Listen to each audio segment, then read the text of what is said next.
Paul, a quick question before I forget. What you had said a couple of minutes ago about Quinn's sacred story, would it be fair to characterize your beliefs and your research as your sacred story? The truth is my sacred story, Dan, and I will take research to any place I need to in order to acquire it. So the only thing that is sacred about my findings is that at this point in time I perceive them to be close to the truth. When Ron Unz or Paul Craig Roberts or the most despicable guy in the world discovers something that leads to a contradiction of A, B, C, or D, and their evidence is convincing, I'll accept it. I think I mentioned in class that when I don't know if anybody here knows about hydrogen fluoride. It is a gas that is released if you mix sodium fluoride with hydrochloric acid, and it etches glass. And when you etch glass, if you put paraffin on glass and then etch a message, a symbol, whatever, on that glass through the paraffin, when you expose that glass, that paraffin-coated glass, to hydrogen fluoride gas, the hydrogen fluoride will etch the glass, but only where the wax has been taken away. So when we did this in high school, back in the early 50s, I had a good chemistry teacher. It's one of the reasons I majored in chemistry in college. And other kids were writing their names or little love notes or symbols like this. And nerdy Paul etched the eternal question, why? I tended to abandon that pursuit to my sorrow for about 20 years, and then had the life's experiences force me to re-pursue it, and I'm glad I did. So, the short answer to your question is, my only sacred story is the pursuit of what is true. Virtually everybody inherits a sacred story from their family. In the Western world, that sacred story is embellished with state education and community education. Somewhere in their teens, a teenager, consciously or unconsciously, comes to abandon the community's sacred story and embrace his or her own. If they don't get to that point, it is truly tragic, because emotionally they remain teenagers the rest of their lives. Is it not possible to reach that point later in life? I reached that point somewhere between 55 and 75. Okay. The answer is yes. Yeah. I'm still learning though. Mm-hmm. And the difference is that either you decide to continue learning, or you close that off and continue absorbing the truth that your community and society give you. And if you look at what people are watching on television, I don't know what the percentages are, but the vast majority of the American population is perfectly content to absorb the story, their view of the world, which is the major part of their sacred story, from their officials, whether they are church officials, whether governmental officials. In another group, another social gathering, I likened it to the process of taking off the top of your head and asking the crowd to pour in your story, your myth, your view of the world. And virtually everyone in the room understood that pictorial imagery. Some of them had put a clamp on their minds so that they weren't open to that community information. Fortunately, in that group, a substantial number of them had opened their minds, but had opened their minds to new information rather than the story that had been given them. I'll start at the top. I sent a number of you the websites of 3 articles. The first one, actually 2 of them, are by Paul Craig Roberts. And I urge you to read especially the first one, because Mr. Roberts wound up being accused on Wikipedia of being a Holocaust denier. Mr. Roberts has never written anything on the Holocaust.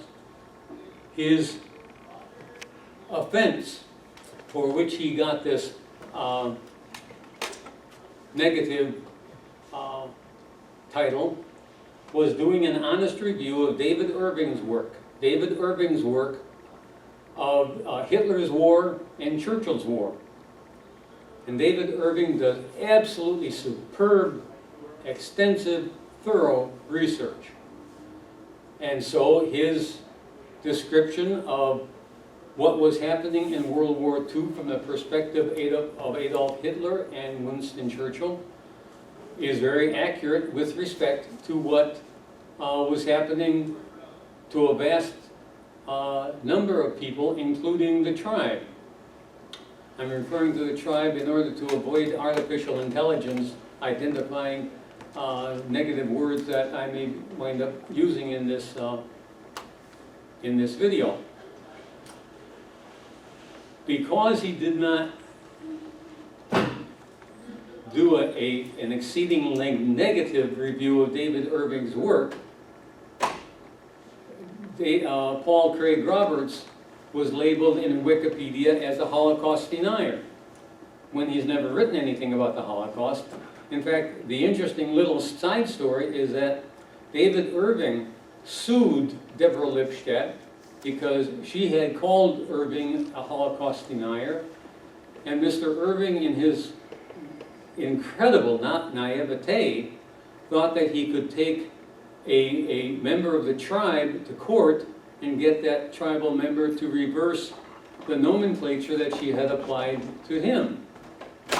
Well, David Irving is now impoverished because in the British court system, in a civil suit, the person who loses the civil suit has to pick up the expenses of the person who wins the civil suit. And Ms. Lipstadt's expenses were in the millions of dollars, so David Irving is now in the debt of a number of lawyers who were basically hired by the tribe's experts in London. So he has several $1 million worth of debts. The point that I'm making, however, is that Irving does great research, even if he is incredibly naive with respect to the legal profession. The fact that he was hung with the label that is almost as devastating as the label of anti-Semite is instructive, because, as I mentioned, Mr. Roberts hasn't written anything on that, and yet simply giving an honest review of Mr. Irving's work was enough to have mud and or excrement thrown at Mr. Roberts. I would like you for a few moments to do a little mental quiz and count the number of movies that you remember. I'm assuming some of you are moviegoers. The number of movies that you have seen in your lifetime that presented the American war machine as a good thing. Whether we're talking about the Green Berets or whatever, okay? Yeah. It would take less time to identify. You don't have to write the titles, but at least have a good, clear idea of the titles. I'm saying, I'm having a hard time coming up with one that isn't that way. Make an estimate of the number that are that way, that you remember fairly clearly. Oh, okay. You don't have to write it down. Yeah. Now, in response to Dan's comment, write down the number of those that present the American war machine in a negative light.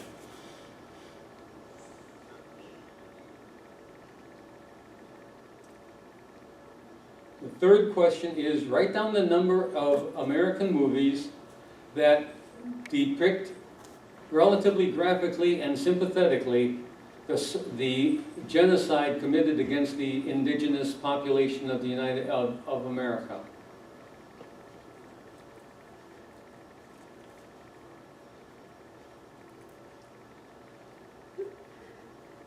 And the fourth, let me know if I'm going too fast. The fourth is, write down the approximate number of movies that you remember that presented Jewish and or Holocaust suffering. That was a major theme. It doesn't have to be the central focus, because all of these movies have a focus on individual human beings. But the approximate number of movies that presented Holocaust suffering or Jewish suffering as a major theme. And the last is, give me an estimate. We are all, at least to some degree, aware of the conflict between the nation-state of Israel and the Palestinians living in Gaza. Give me an approximate estimate. Do you think the number of Israelis who have died is approximately equal to the number of Palestinians who have died? Do you think one is greater than the other by a factor of 2? Either direction, I don't care. By a factor of 10, either direction, I don't care. Or greater than that. Now, I'm going to dare say, well, first, in terms of the movies, I think there is universal agreement that the American war machine is presented in a positive light, virtually universally. And Jewish and Holocaust suffering outnumbers the movies depicting American Indian suffering by at least a factor of 100. Okay? Now, with respect to the Israel-Gaza, let me ask for a show of hands. Who thought the number of Palestinians that had died was greater by a factor of 2 from Israelis? How about a factor of 10? 10 plus. 10 plus. Maybe 1,000. The factor is closer to 100. Oh. Now, I'm not doing that in order to make anybody feel foolish. The key question there is, why is your perception in this fashion? And I would submit that it is of this character because this is the culture and this is the indoctrination that you are receiving day in and day out, whether you listen to NPR, whether you go to the movies, or whether you watch Fox television. You cannot avoid it unless you consciously ignore NPR and consciously inform yourself alternatively.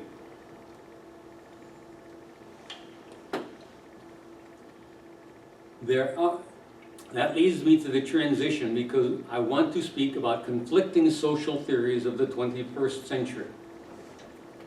The social theory that has been predominant in the Western world, at least since 1776 and 1789, is egalitarianism.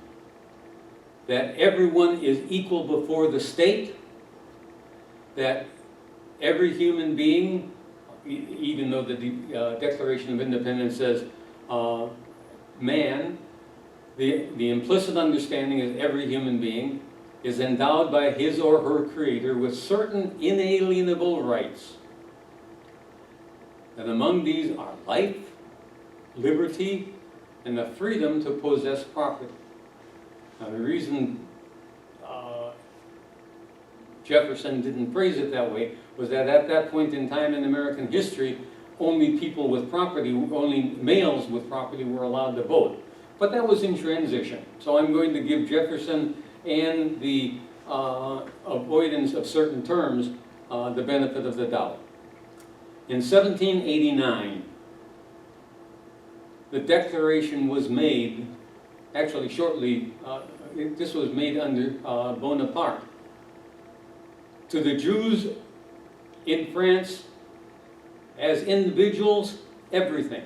Complete and equal citizenship in the nation-state of France. To the Jews as a tribe, nothing. Bonaparte assembled a Sanhedrin and asked them very specific questions.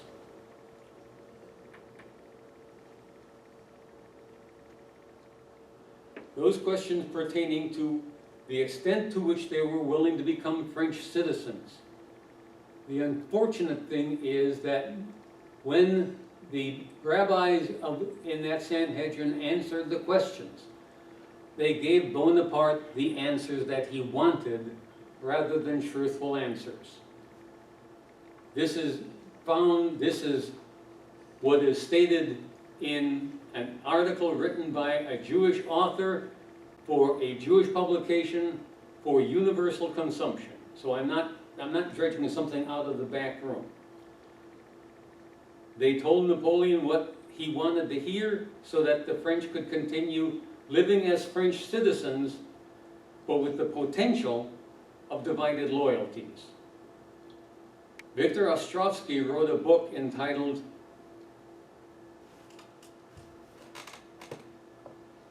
"By Deception You Shall Wage War," which is the motto of the Israeli Mossad, in which Ostrovsky describes that at least in potentia, potentially, every Jewish person outside this nation-state of Israel is a potential double agent.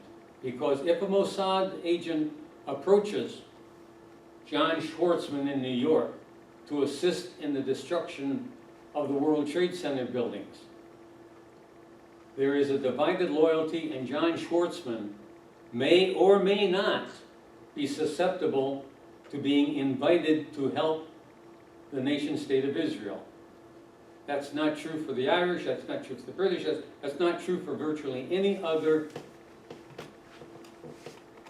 person of multiple or dual nationalities.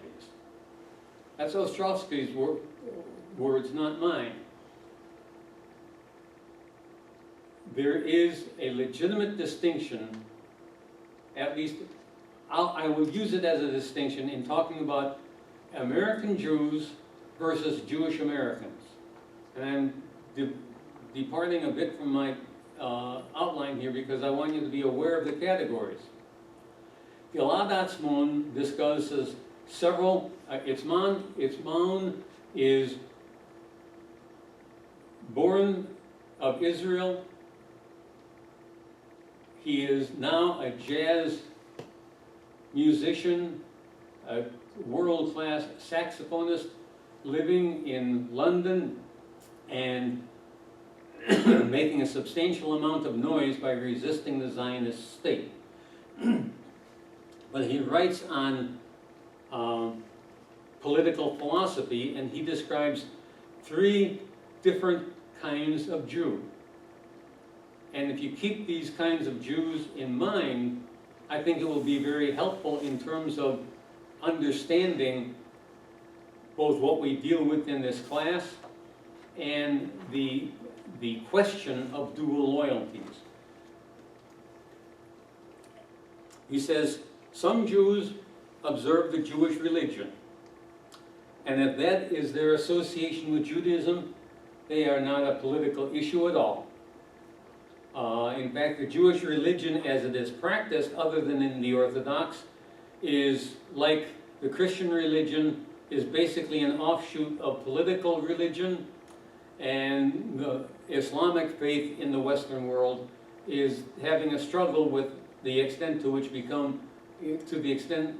they wish to become an expression of the state religion. Atzmon goes on to describe the Jew who considers him or herself a Jew in a similar fashion as he considers himself an elk, a moose retired from the US military, or any other fraternal society. In other words, it's one of several social associations. And for the vast majority of these people, consciously or not, their fundamental loyalty, and I will show you a few short videos where this applies, their fundamental loyalty is to their humanity. They consider themselves first and foremost human beings with a relationship to every other human being of the world. And these Jews, or Jewish Americans, are also not a problem. The third category is that Jew that considers his Judaism the very core and essence of his being. His Jewishness distinguishes himself from all other kinds of human beings. Like the Talmud and like the Orthodox rabbis, he considers Jews to be set apart from the rest of the human race, both the chosen of God, the privileged of God, and whose souls, whether they know it or not, but the Talmud does know it, whose souls are composed of 5 levels of spirituality, whereas the Goyish souls are composed of 3 levels of spirituality, which are closer to the animals than they are closer to God. And the Jewish soul is substantially closer to God than it is to the soul of the animal. Now this is Talmudic theology. If you don't like it, don't blame me, blame the rabbis who developed this Jewish theology. But that leads me to the discussion of the conflicting social theories of exceptionalism, whether we're talking about American exceptionalism, which is a political philosophy, or Jewish exceptionalism, which is a religious-theological philosophy, and the political philosophy of the Declaration of Independence, of the universality of human dignity and human worth. Those are 2 conflicting social theories. Officially, almost everyone in the Western world, including Jewish spokespersons, embrace the universalist point of view. Whether any given individual embraces that in sincerity is a different question entirely. Supremacy and inferiority.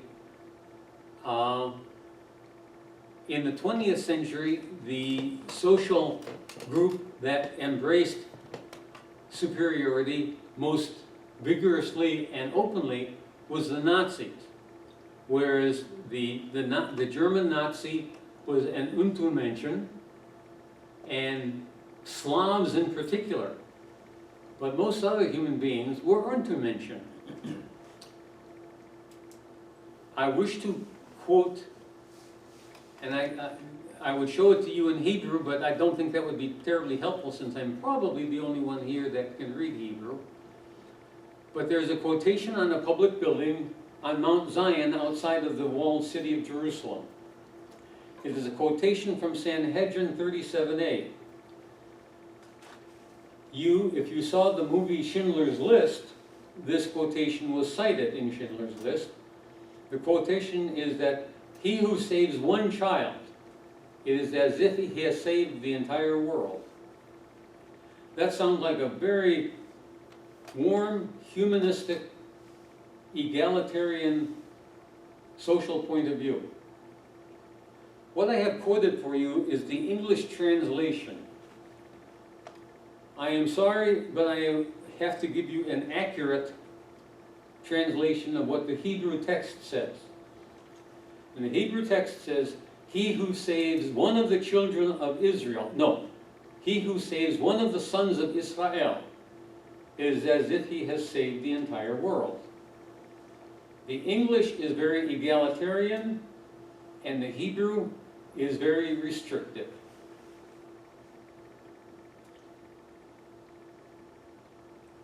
Now, my thesis for today, if Dawn wishes a thesis, is that the Jewish tribe, 95% of whom are ignorant of this halacha and this Talmudic theology, and the remaining 5% of the Jewish elite, the Jewish people have made exactly the same mistake that the American people have made. In both cases, the masses have believed their leadership. Unfortunately, the Jewish people have believed their leadership for more than 10 times longer than the American people have believed their leadership. But the mistake is the same, because on at least 4, Quinn the other day was quite correct to point out that there was substantial anti-Semitism in medieval Europe. On at least 4 occasions, I can document that anti-Semitism was predicated on hostility to the behavior of the Jewish elites. And in one case, one time in the 20th century, I can point out it is predicated on the activity of British Zionists. Let me give you a few examples before we get to the fable of the ducks and the hens. Dawn will recognize these because a few of these videos I have used in the past. I ask you to employ the same technique that Aristotle did when encountering either new or questionable or offensive information. Aristotle said it is the mark of an educated individual to hold an idea in his mind, neither embracing it nor rejecting it, as he pursues and as he evaluates new information. So I'm going to show you a few videos, one of which in particular is quite offensive in terms of its tone, but I ask you not to focus on the tone. I ask you to focus on the information, because I find the information informative if the tone is somewhat repulsive. Paul, you were emailed to us yesterday, I think? Pardon? You had emailed us Yes. yesterday. 3 articles. Okay, mine did not have an attachment. There were no articles. Mine either. So if you No, could... did they have 3 articles cited in the text? No.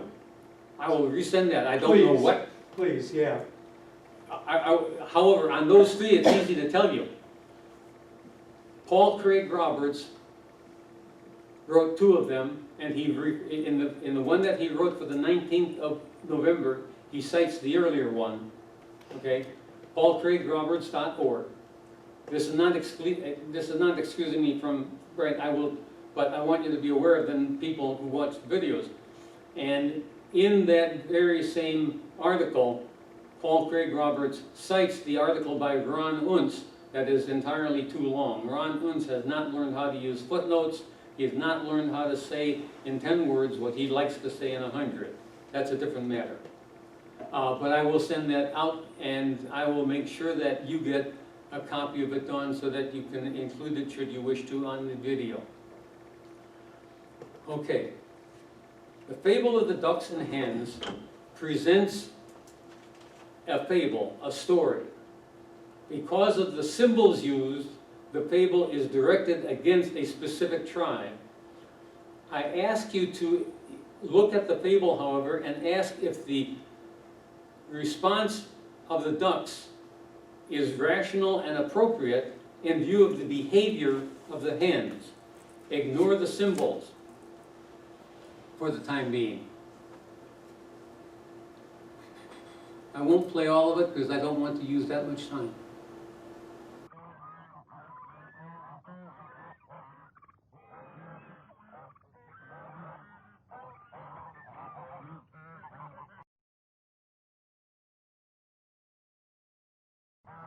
My name is Edgar J. Steele. The following is entitled The Fable of the Ducks and the Hens, and was written by George Lincoln Rockwell. Many, many years ago, when animals could speak, A wondrous thing the ducks befell. Their tale is quite unique. Down by a pond dwelt all these ducks, 10,000 at the least. Their duckish joys were undisturbed by any man or beast. One day down near the entrance gate, there was an awful din. 100 hens, all out of breath, were begging to come in. "Oh, let us in," these poor birds cried, "before we do expire. 'Tis only by the merest inch that we escape the fire." Their feathers burned, their combs a-droop. They were the saddest sight. They had run 100 miles or more, all day and then all night. Come in, the ducks all quacked, "for you our hearts do bleed. We'll share our happy lot with you, just tell us what you need." And so these poor bedraggled hens amongst the ducks moved in. "For after all," the ducks declared, "we're sisters 'neath the skin." Before too many months had lapsed, the hens were good as new. They sent for all their rooster friends, and those were welcome too. To please their hosts, these chickens tried to waddle and to quack. To imitate the duckish ways, they quickly learned the knack. This pleased the flock of ducks because it gratified their pride. But hear my tale, and learn how they got taken for a ride. The ducks, it seems, spent all their time in fixing up the place, in growing food and building homes and cleaning every space. They asked the hens what they would do to earn their daily bread. "We'll teach and write and entertain and buy and sell," they said. And so these hens began to teach the baby ducks and chicks. They traded food and eggs and things with many clever tricks. They wrote great books and put on shows. Of genius they had no lack. It wasn't long till chickens owned the Duckville daily quack. One day a mother duck who took her ducklings to the lake was flabbergasted when one said, "A swim I will not take." "Why, ducklings always swim," she gasped. "It's what you're built to do. Like bunnies hop and crickets chirp, and cows most always moo." "You're nuts," her son replied. "That stuff is all old hat. It's wrong for birds to swim. Besides, it's damn cold on my prat." "Oh, fie!" the mother duck exclaimed. "You're talking like a fool." Up quacked the other ducklings then. "He's right. We learned in school." "Such talk must stop," the mother cried. "Those hens can't tell such lies. For sheer ingratitude and nerve, I'm sure this takes the prize." But she was wrong, for even then the hens did thump the tub, demanding that they be let into the Duckville Swimming Club. "But you don't swim," the ducks exclaimed. "To join, why should you care?" "That's not the point," the hens replied. "To exclude us isn't fair." The younger ducks, who'd been to school, agreed right there and then. "To keep them out is bigotry. 'Twould just be anti-hen." Outnumbered by the younger ducks, the old ducks soon did lose. The hens could join the swimming club if they would pay the dues. That night the Duckville Daily Quack contained this banner spread: "Reactionary ducks are licked. Duckville moves ahead." Down at the Duckville Gaiety, the young set laughed with glee at cracks about old fuddy ducks in burlesque repartee.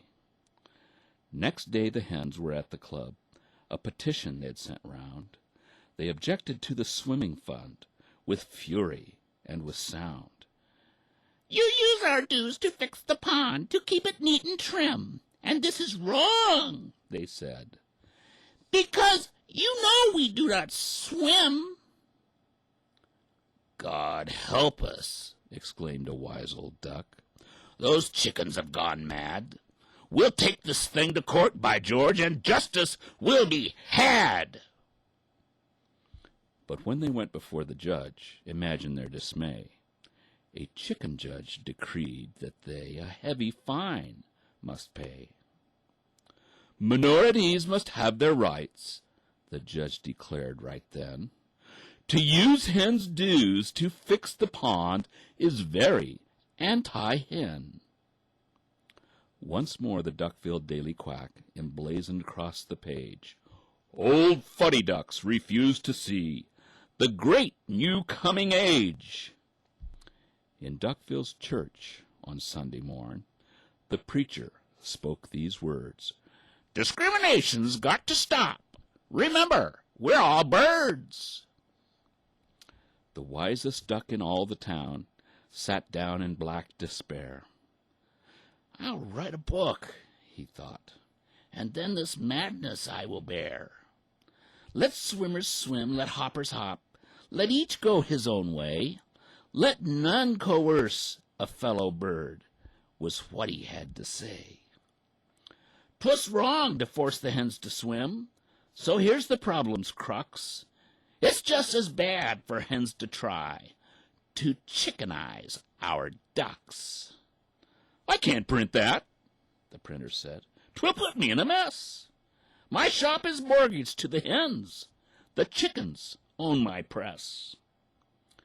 This worried duck then tried to warn his friends by speech and pen. But young ducks, fresh from school, just jeered. He's a vicious anti-hen. Now up the stream a little way was Gooseville on the lake. The hens had come to Gooseville too, but the geese were more awake. When the hens began to spoil the young and Gooseville's laws to flout, the geese rose up in righteous wrath and simply threw them out. Of course you know where they all ran. On Duckville they converged. We've got to take these refugees, was what the ducks all urged. The Duckville Daily Quack declared, those geese will stop at naught. They plan to conquer all the world. Atrocities they've wrought. That's right, the young ducks all agreed. We'll help our fellow birds. Those geese have plans to conquer us. We've read the quack's own words. They let the hens from Gooseville in, the whole bedraggled pack, and every hen took up a job on Duckville's Daily Quack. When Duckville's mayor's term was up, the quack put up its duck. A vain and stupid duck he was, a veritable cluck. But when he praised the wild young ducks and cursed the evil geese, the quack declared he was all-wise. His praise would never cease. The hens chipped in to help this cluck give grain away for free. The old ducks sadly shook their heads. The writing they could see. And sure enough, this stupid duck, he was elected mayor. From this point on, the Duckville Ducks, they never had a prayer. The mayor said, Gooseville must go. We'll wipe them off the map. While Duckville slept, the scheming hens, for Gooseville set a trap. They called the geese by filthy names. They filled their pond with sticks. They helped the weasels catch the geese, and other hennish tricks. The geese got mad and threw some rocks. It's war, the quack announced. We ducks must fight those evil geese till they've been soundly trounced. The ducks, who knew not of the tricks indulged in by the mayor, were filled with patriotic zeal and pitched right in for fair. Now when the ducks had whipped the geese, the mayor called, Retreat! Our Henville friends should really take Gooseville's big main street. The hens are back in Gooseville now. They starved and beat the geese. They prayed for peace, but organized the Henville Armed Police. They drained the Gooseville swimming pond and de-goosified the schools. They wrung the neck of Gooseville's mayor on lately made-up rules. They formed a council of the hens, United Birds the name. The other birds who joined the thing did not perceive their game. No sooner had they set this up than they announced their plan, to seize up Swanville as a home for all their henish clan. They took a vote amongst the hens, and every one approved. Swanville was for hens, they said, way back before we moved. And so they kicked the swans all out, with Duckville's help and power. And Duckville could not understand why swans on them turned sour. By this time Duckville was a mess. The young ducks had gone mad. They stole and laughed at truth and law. They'd gone completely bad. The hens were selling loco weed in every nasty den, but ducks who dared to mention this were labeled anti-hen. The hens all preached of tolerance.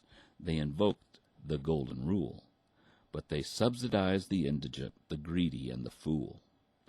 At last, the very dumbest ducks began to smell a rat. "This mayor is no good," they cried, "and we will soon fix that." But the hens had planned for even this. A candidate they had, whom even wise old ducks believed just never could be bad. This hen-tooled duck had whipped the geese. A soldier duck was he, and although the hens had set him up, the ducks all thought him free. This hen-tool got elected through ignorance and greed, through hennish lies in press and speech, and bribes of chicken feed. The hens now kicked the ducks around without a blush of shame, until the mayor ran the town in nothing else but name. They pumped the swimming pond all dry. They taught the ducks to crow. While duckish numbers dwindled, the hens began to grow. The hens stirred up the happy crows from out the piney wood to fight and mix and marry ducks in the name of brotherhood. Things got so bad that 50 ducks who knew of days gone by took up their wives and children and decided that they'd fly. I'm going to stop it there. You get the idea. And the ducks that flew off were hostile to the tribe involved. And given the behavior of the hens, that hostility makes sense. The question that I want to raise with Mr. Rockwell is that, does that correspond to world or European history? And at least in some cases, and I'm going to be very careful with that, in some cases it does. Before I go to discussing Germany in the second decade of the 20th century, I want to point out that some Orthodox rabbis that you're going to see in a few moments will argue that it is in both the Bible and in the Talmud that Jews can and should and are legitimate in fighting, overcoming, and destroying their enemies.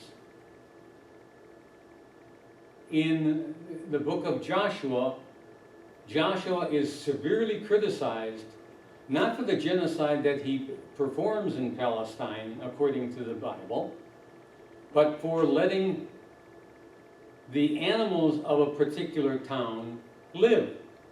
In other words, the total annihilation of the opposition is what is advocated in certain streams of Old Testament theology. And that is reflected in the Talmud. And if you call it genocide, that's an accurate term for it. It is not the only stream of social theory in the Bible, but it is one. It is reflected in the writing of the third author of the book of Isaiah. It's reflected in the priestly code. It's reflected substantially in what Jews call the Tanakh and what Christians call the Old Testament. both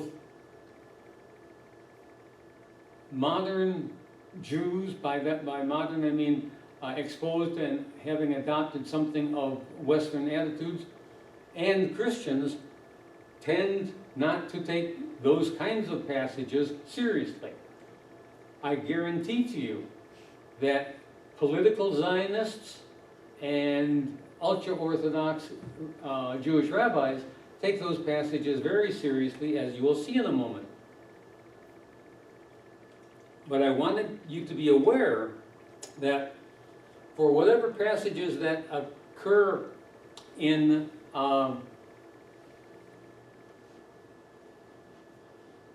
the Islamic scripture, help me here. Quran. Thank you, Russ. Whatever violent depictions of soldierly behavior appear in the Quran, they are nothing, and I mean that's quite seriously, nothing compared to the descriptions that are given in the book of Joshua, several other places in the Pentateuch, that is the first 5 books of Moses, and they are nothing compared to the massacre at the Ir Yassin in April of 1948. Israeli forces in 1948, both Haganah and Irgun, participated in a massacre of the villagers of the Ir Yassin, which is slightly north and mostly west of the city of Jerusalem. And it was intended and it was interpreted by the surrounding Palestinian villages as a warning as to what was awaiting any Palestinians who remained in Palestine, which is one reason 750,000 Palestinians left with only the shirts on their back and the luggage that they could carry. Because every man, woman, and child, and I believe beast, but I'm not sure of that, literally every man, woman, and child were slaughtered. And the Palestinians interpreted it correctly as a fulfillment of Joshua's intention to cleanse the land of the inhabitants. And that's exactly what the writer of the book of Joshua intended. It's exactly the philosophy that Ezra and Nehemiah brought with them back in 458. So, with an awareness that that social theory is at least well recognized within the Talmud and within Orthodox Jewish theology, I want to introduce you to a different social theory and a rabbi who appears to me to embrace that alternative social theory. Because particularly in 2nd Isaiah, the writings of Isaiah that are attributed to the second author of Isaiah, the Jews, or Israel, is to be a servant people. They are to be a light to the nation, to bring the nations to an awareness of God. Not as a superior people, but as a leader, as a forerunner to leading all human beings to a knowledge of the living God. His name is Ben Porat, and let's see, I think if this gentleman and I sat down, he would find something of the divine in me, and I think I would find something of the divine in him. We might have a lot of things to argue about, but I think we would find kindred souls in one another.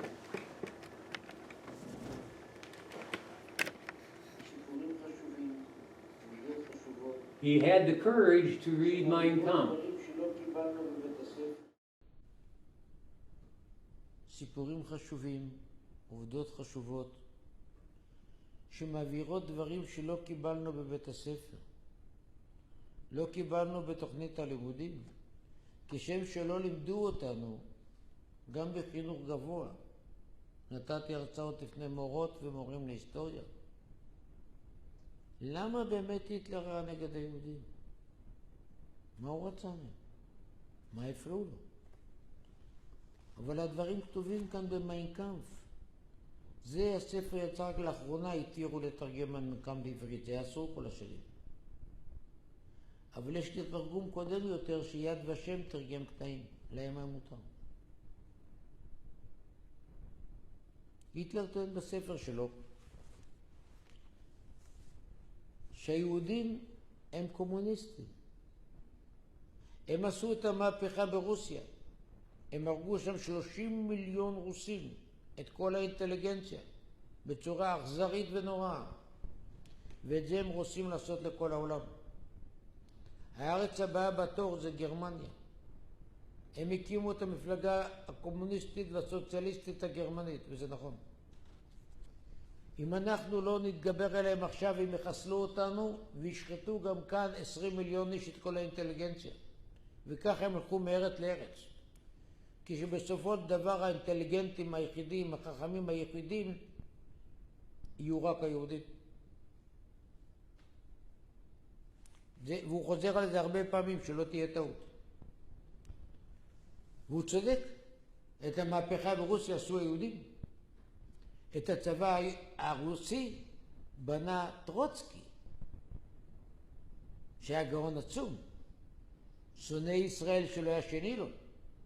הוא הקים את היפססקה יבריה, המחלקה היהודית של המפלגה הקומוניסטית, שחבריה הלשינו את האבא ואת האמא, את האח ואת הבן. מי שיש לו סידור או אפילו ספר ללימוד עברית, אני כבר לא מדבר על תפילין ומקווה, את הכל הוא הרס, גם אצל היהודים, אבל ודאי אצל הרוסים. בתמונה של פוליט ביורו הראשון, זה כמו הממשלה ברוסיה, מתוך 13 חברים, 6 יהודים. מי הקים את הקג"ב?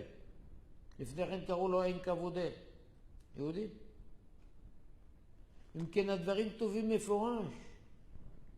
הוא לא שנא את היהודים בגלל שיש להם פאות.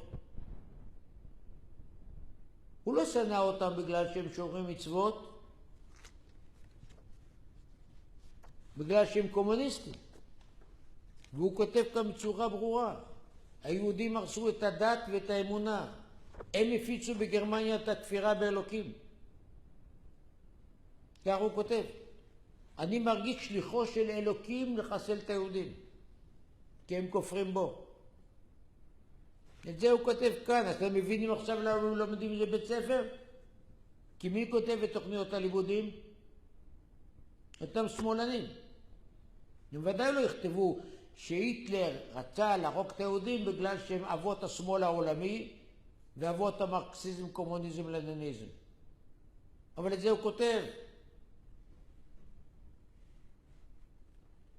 הרסו את כל הערכים, הרעילו את כל הספרות והתיאטרון. מי זה אותם? יהודים שומרי תורה ומצוות הרעילו את התיאטרון הגרמני? מתוך 9 עיתונים גדולים בגרמניה, 7 היו של יהודים.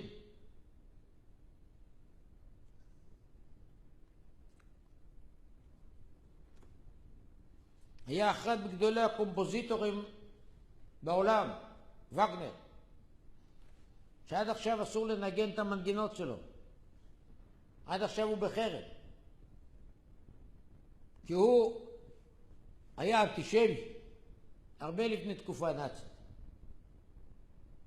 ואותי מאוד מאוד עניין מה הוא באמת אמר. אז האוניברסיטה העברית הוציאה את הספר שלו, בתרגום לעברית. אז אני אגיד לכם מה הוא כותב שם.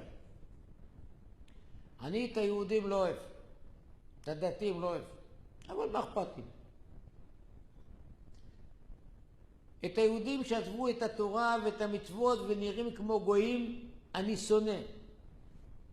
כי הם נכנסים לנו בתוך החברה והורסים לנו את התרבות ואת השירה ואת ההוויה הגרמנית. את אלה שהתנצרו, אני רואה בהם גיס חמישי.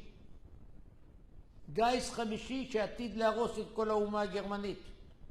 אם אנחנו לא נתגונן מהם, מעכשיו הם גמרו עלינו, כי הם מחופשים לגרמנים, אבל הם לא גרמנים. הם יהודים נשארו גרמנים. אז אתם מבינים למה אסרו כאן לנגן אותו וללמד את מה שהוא אומר? בדיוק כמו שכאן כולם שונאים את חוקי נירנברג, בלי שהם לא יודעים מה זה. יובר! נירנברג אמר שליהודי אסור להתחתן גויה, אז בטח שמי שמלמד כאן בכל בתי הספר זה גזענות. להגיד שיהודי שונה מגוי זה גזענות כאן במדינה הזאת, לצערי.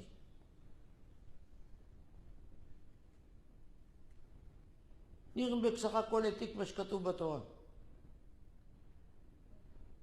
וגנר סך הכל אמר מה שכתוב בתורה. שיהודי זה יהודי. גם הוא מתחפש. גם הוא מתנצל. ישראל שחטא ישראל.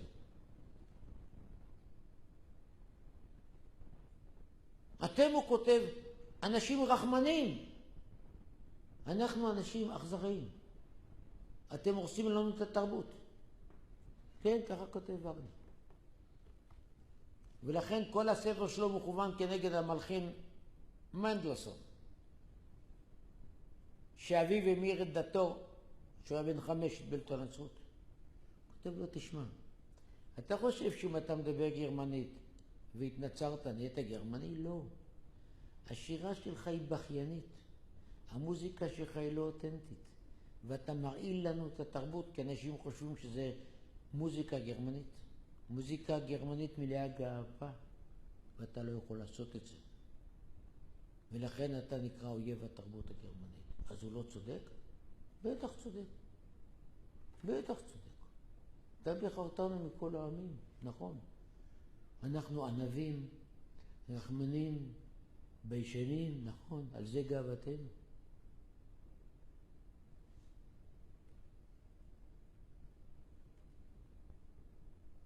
אז תבינו שהדברים לא קרו סתם. לא במקרה היו. התראות לא חסרו. בחטאינו גלינו מארצנו. וברוך השם חזרנו. וצריכים להיזהר לא לחזור על אותם טעויות. ולחזור ולהתבולל כאן. ולתת לגיטימציה כאן לאותו רגש נחיתות מפני הגויים. והרצון להידמות להם. באנו לעולם כדי להיות שונים. נוצרנו בעולם כדי להיות יהודים. וכל מטרתנו להיות עם אלוקים. ומי שרוצה באמת להיות עם אלוקים, אלוקים נמצא איתו בכל מקום, בטוב וברע, כאן וגם לא כאן. ויהי רצון שנזכה כולנו כבר, שהקדוש ברוך הוא יאמר לצרותינו די, מכל צורה, בכל אופן ובכל מקום, ונזכה לגאולת עולם ולשמחת עולם עד יד. I have a bit of a problem here that I will share with my audience here, in that I have much more material than I can possibly show you. So I want to show you a portion of a video that does a good job of showing not what Jewish people have done, but distinguishing the behavior in a pluralistic culture, what certain Jewish elites have done. And that is important because if one chooses to be hostile towards, let me pick an easy target, the bankers, it is not anti-Semitic to talk about cheating bankers. And if 70% of those bankers are Jewish, I don't really care. If 70% of a particular group of elites are Jewish, if what they are doing is evil, I don't care if they're Jewish. I want to point out that the vast majority of American Jews are Jewish Americans, and a small percentage of American Jews are in Gilad Atzmon's third category, who think in terms of Jewish exceptionalism and Jewish supremacy. Michael Ledeen is reported to have said, and he at one point in time enjoyed a position of leadership in the American government. He said, every 10 years or so, we need to pick up a dirty small country and throw it against the wall just to prove to the world that we mean business. That kind of arrogance, in my opinion, has no place in the American government, and it is spoken by a neoconservative Jewish politician.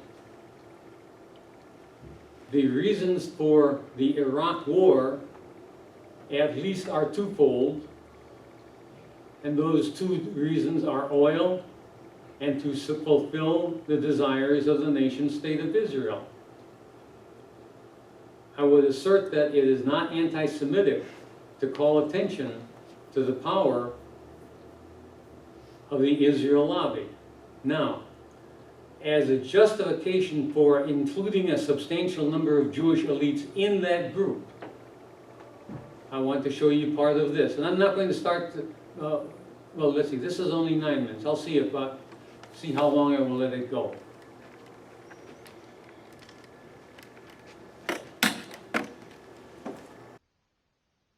Immigration is a form of demographic genocide which, either by design or consequence, results in ethnic cleansing. In addition to this, Western governments are effacing their European populations by promoting a variety of other schemes such as miscegenation, abortion, homosexuality, gender dysphoria, and white guilt. But immigration has been by far the most successful approach towards complete replacement, and if this does not drastically change within the next 2 decades, Europeans will be the first race to become extinct. So who within the political class is behind immigration policy, and how have they been able to coercively open the floodgates?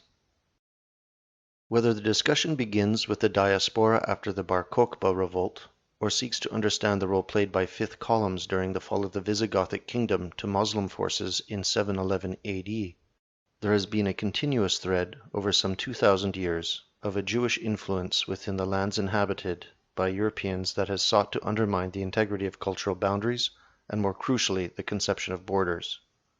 Through traitorous invitation, political realignments, or financial legerdemain, these alien forces have often contrived the social conditions and historical circumstances where kingdoms and nations went to war, peoples fled their homelands, and for those caught in between, a life of brutal misery. In such a frustrating and vicious cycle, a continuous pressure has been placed upon the European race. Never has a group of people been so crushed over such a length of time. Even the Asian and African kingdoms had centuries of relative peace here and there, but for simple Europeans, generally speaking, a farming culture, which had natural ties to the land and each other, the past 2,000 years has been a nightmare. In the gristmill of the present era, we have observable evidence of a Judeo-globalist conspiracy to open Western countries to the importation of countless non-white peoples whose sheer numbers will outproduce the native European populations. This current state of affairs can be traced back to the mid-1960s, when, in just a few short years, every Western state changed, without any popular consent, the laws governing immigration policy. In every case, Jewish leadership was responsible for these changes. The resultant breakup of the dominant homogeneous traditional European culture ensured that a small rank-and-file coterie maintained its grip over Western nations by excluding any possibility of a larger, racially European competitive group from rising to positions of influence. Moreover, the social stability within many European nations gradually became compromised as the original ethno-fabric unwound, creating greater mechanisms of control against the native populations, which further reinforced the absolute dominance by this coterie over state and culture. The following is a short list of Western nations who adopted these democidal immigration policies after 1960 and the Jewish ringleaders behind these efforts. The Hart-Celler Act, United States, 1965. Senator Jacob Javits played a prominent role in the Senate hearings for the 1965 bill. Javits authored an article entitled "Let's Open the Gates," in which a proposed immigration level of 500,000 people per year for 20 years was requested, with no restrictions on national origin. Congressman Emanuel Celler, who had fought for unrestricted immigration since the 1920s in the House of Representatives, was the main writer of the legislation. Leo Pfeffer, who wrote many treatises and books that acted as softening propaganda for open immigration, also co-conceived the legislated material. Norman Podhoretz was a former communist Comintern sympathizer turned neocon who became a close associate of the aforementioned men. He wrote numerous articles promoting open immigration. And Jewish organizations such as the American Jewish Congress, the Jewish Federation, the ACLU, and B'nai B'rith all filed briefs in support of open immigration before the Senate subcommittee during the hearings prior to the Hart-Celler Act. The Migration Act, Australia, 1966. Walter Lippmann played a crucial role in pressuring the Holt government to do away with racial profiling against non-white immigration. He was president of the Australian Jewish Welfare Society, which, among other services, offered financial support and housing to non-white immigrants to Australia. John Malcolm Fraser was a cabinet member during the Holt government who went on to become the Prime Minister of Australia in 1975. His mother's maiden name was Wolfe, born of a South African Jew who emigrated to Australia. Despite being Minister of the War Cabinet, his Liberal Party values did not stop him from advising on an easing of immigration restrictions. This sympathy no doubt gave him a leg up on his competitors when he campaigned for Prime Minister a decade later. The British Nationality Act, United Kingdom, 1981. The Labour Party, true to its Marxist roots, began a series of nationality acts from 1948 onward that established the rule of jus soli, whereby citizens of the British Commonwealth could now migrate to Britain. Ralph Miliband was born in the Jewish quarter of Warsaw. He emigrated to England in 1940. After the war, he joined the Labour Party despite his hatred for English culture and proceeded to become an intellectual proponent of the New Left. His writings and lectures proved influential in the reworking of several British nationality acts over the decades, as they became increasingly more open to non-white immigration. Maurice Edelman was a lifelong member of British Parliament. He was a Francophile and admirer of David Ben-Gurion. His efforts over the years as a Labour Party MP included a number of published works, several of which sought to influence how Britons saw themselves. Like many of his ilk, he considered the peoples of Britain to be the ancestors of migrants. Canada, Germany, Sweden, France, Denmark, Belgium, the Netherlands, and so many others also had major overhauls to their national immigration policies during the same period. The mainstream narrative explained this phenomenon as a development of lower birth rates among natural Europeans. Then there was a financial reasoning behind the influx, one which argued the fallacy that Western countries had a desperate shortage of low-skilled workers.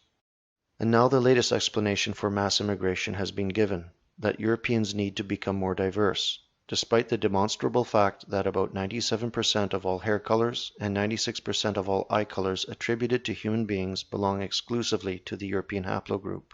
The explanation that we are never given is simply this, that an internationalist cartel operating within Western nations has designs on governing the planet at some point in the future. They have shared this common goal since the Age of Revolution, and this in part helps explain why their long-term plans always go unnoticed, because they think in terms of centuries, while Europeans can only see from one generation to the next. And it matters not what one calls them, liberal, globalist, socialist, communist, cultural Marxist, or Jewry. In toto, they are one and the same. They desire a one-world cultural order ruled by a centrally controlled government, with all of humanity under its thumb. And for them, European nationalism since 1848 has been a barrier to that goal. Therefore, Europeans must simply be replaced. This philosophical point is essential to understanding their religion, or globalism. Much of the world already operates in some manner like it, but conditionally on a micro level, a subsistence version of it, a pseudo-communism if you will, due to poverty in Africa, culture in China, or caste systems in India. However, the individuality and free-spirited nature of Europeans, and their ability to organize and express these traits through cultural celebration or nationalism, is a roadblock to world government. Even when given various forms of socialism to live by, many European cultures could just not adapt collectively or metaphysically to it. And once it becomes understood that the purest form of this doctrine, communism, was simply a Jewish-designed belief system to persuade Gentiles to abandon the notion of property rights, relinquish their free will to an authority that ruled over them, and divorce themselves from the values of their culture and kindred, inasmuch as they related to the state, then it makes perfect sense why the Europeans have stubbornly held their ground through dozens of the world's greatest social cataclysms, of which the Bolshevik Revolution and world wars were only a part. And now the final push looms large. An army of culturally alien, hostile peoples have been brought into our midst, many of whom are males of military age. They want to pair up and breed with native European women, which our elected governments offer up to them. They want their own laws and cultural norms to be dominant. They defile our religious and historical spaces, while waiting for the day when Western governments finally say to them, "Now go, kill the white menace." And to think that it all began with just a few modest initiatives, some cosmetic changes to our immigration policy only a few short decades ago, when a man like Enoch Powell could deliver a speech that still meant something. Yes, there will be rivers of blood.